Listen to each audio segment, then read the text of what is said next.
اكشف انت. اي وقت زي ما انت عايزه. في ايه؟ اخواتي انا مش بتاع حلويات. الشاذلي جه يا رجاله، الشاذلي جه، الشاذلي جه يا جدعان. رقم اتوزع.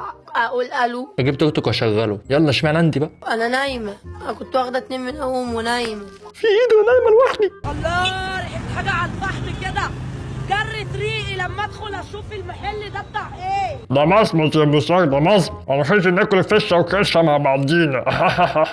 سخيف صح؟ انا عارف. ازيكم يا جدعان، عاملين ايه؟ وحشني، بقالي فتره كبيره ما عملتش فيديو رياكت. هو ده ينفع كده؟ انا عارف ان انا وحشتكم، انا عارف والله يا جماعه، انا عارف والله، مش عارف اقول لكم ايه. كان يوم اسود يوم عرفتكم. معانا النهارده اخطر شخصيه في التيك توك، اللي خايف يروح. وما تنساش تتفرج على الفيديو للاخر عشان فيه مفاجاه ليك. ويلا بينا بسرعه، احنا لسه هنرغي. انت بتجد على قفايا؟ الشبع اللي وراه. طبعا زي ما انتم عارفين دي زوزي اللي محدش يعرفها، دي اللي عملت لايف وكانت بتشتم ابوها في اللايف واتخانقوا مع بعض. فتعالوا نشوف نزلت ايه تاني يعني. ده انا هروح اعمل لك محضر ابن فجره دلوقتي.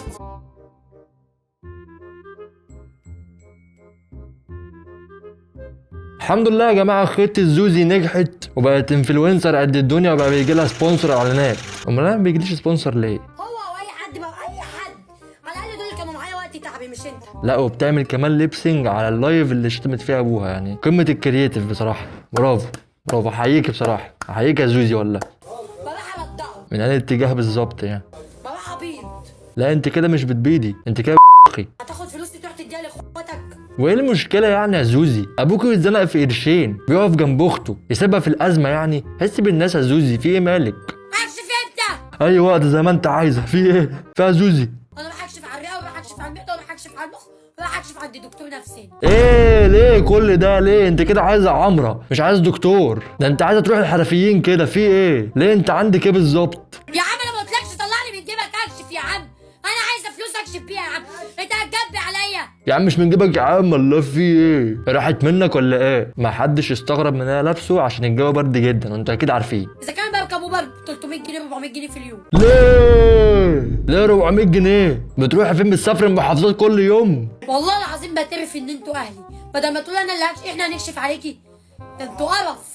زوزي لم الدور، مش هننشر غسلنا الوسخ قدام الناس. اقفلي اللايف وكملي خناقه مع ابوكي جوه. يلا اخواتي انا مش بتاع حلويات. الشاذلي جه يا رجاله، الشاذلي جه، الشاذلي جه يا جدعان. شاذلي انا عايز اتجوز يا شاذلي والنبي، حط امك يا شاذلي. عايز صفقه الشقه يا شاذلي والنبي، عايز صفقه الشقه، عايز شقه يا شاذلي، اخوك مزنوق في قرشين، عايز اتجوز يا شاذلي. بس وقعت قدامي صفقة جاتوهات من الصورة دي وهنبيع القطعة بنص جنيه. واحد صاحبي قال لي من كام يوم هو الشاذلي هيعمل صفقه نسوان امتى؟ جات لي صفقة حلويات من الصورة دي، محل ليه 13 فرع. شاذلي اخوك الصغير ومحتاج مساعدتك. بص يا شاذلي انا هجهز من عندك، يعني بص انا داخل على جواز وعايز اجهز بقى حاجتي بقى كده، الشقه والاجهزه، بص كله عليك. انا عندي الشاذلي يا جدعان، اي شاب عنده مشكله الشاذلي هيحقق لنا احلامنا كلنا رجاله. انا مش بتاع حلويات ولا ليا في الجاتوهات، بس هبيع القطعة عندي من الصورة دي بنص جنيه. شاذلي فوق، تحيه من ابو ماسك اخوه الصغير للشاذلي، دوله جوه الدوله، علم من اعلام البلد.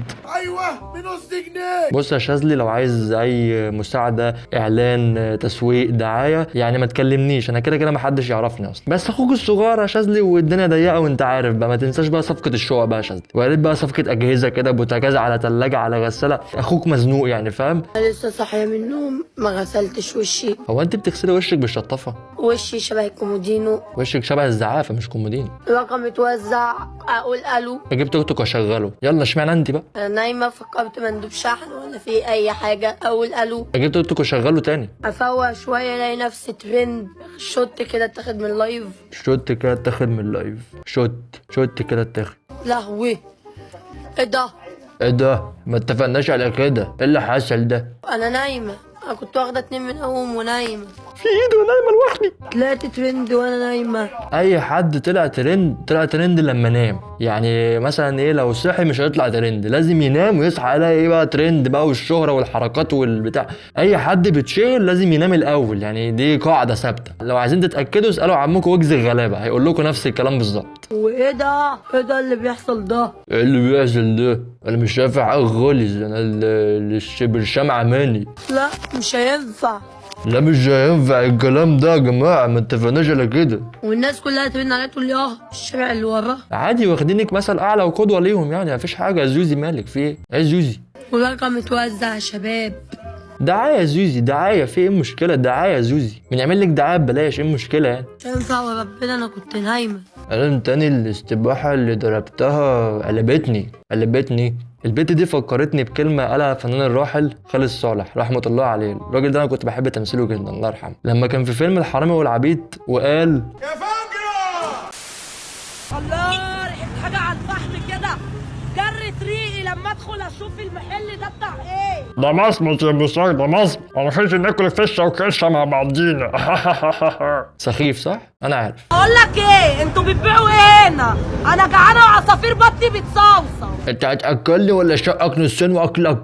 عندنا برجر فراخ وعندنا فرايد تشيكن وعندنا برجر لحمه. برجر ايه يا ابني؟ انت هتهزر معايا؟ ده عايز ممكن الفرخه تاكلها دي، مش هتفهم ايه اللي انت بتقوله ده. دي يجيب لها كارع، ماسوره، طبق عكاوي كده حلو. الاكل اللي انت بتقوله ده ممكن يجيب لها تسمم، خلي بالك.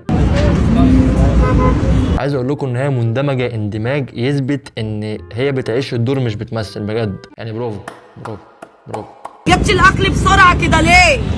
وكمان الاكل سخن مولع. هو انا كده هحب الاكل في المطعم بالمنظر ده يعني؟ لو انا بشوف الاعلان ده كده يعني انا كده هحب الاكل يعني؟ انا كده هحب ان انا اجي اكتشف انت عندكم ايه؟ اسمه ايه؟ تشيز بوم برجر لحمه. بالبرجر؟ لا بالفشه. ده شغل الهاند ميد بتاعنا. هاند ميد ايه يا سجاده؟ لا جميله. يا لهوي يا لهوي. جميله ايه الجمال ده؟ يعني دي طالعه من السجن على المطعم على طول. كلاسيك مين؟ يا رب انت عارف وانا عارف، وكتر الكلام ملوش لازمه. ايه الحاجات الجميله دي؟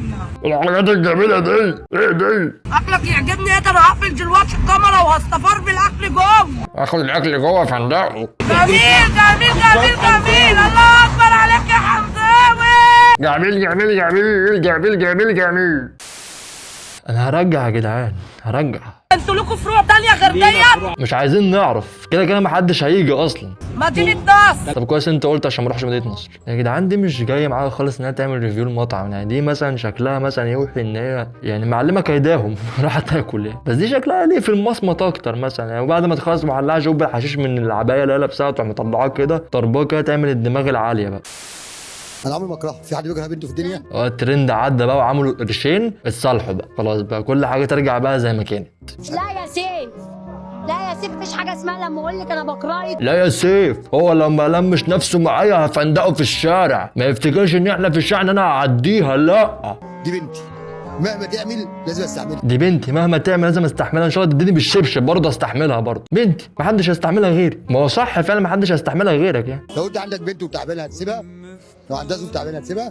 على حق يابا على حق. هي في الدنيا كلها حبيبتي. اهو يا ايمن. ايوه يا ايمن، ده صاحبها مش ابوها. بعدين بيتكلم ولا كان في ايرور حصل لي في الموضوع يعني. انا بقيت حاسس ان هي اللي امه مش هو اللي ابوها، ولا هي بنت، ولا هي بنت مراته، ولا هو بنت هي دلوقتي هو ده ابوها، وابوها بيبوس على دماغها عشان هي بعد ما هي اتخانقت معاه هي اللي كده.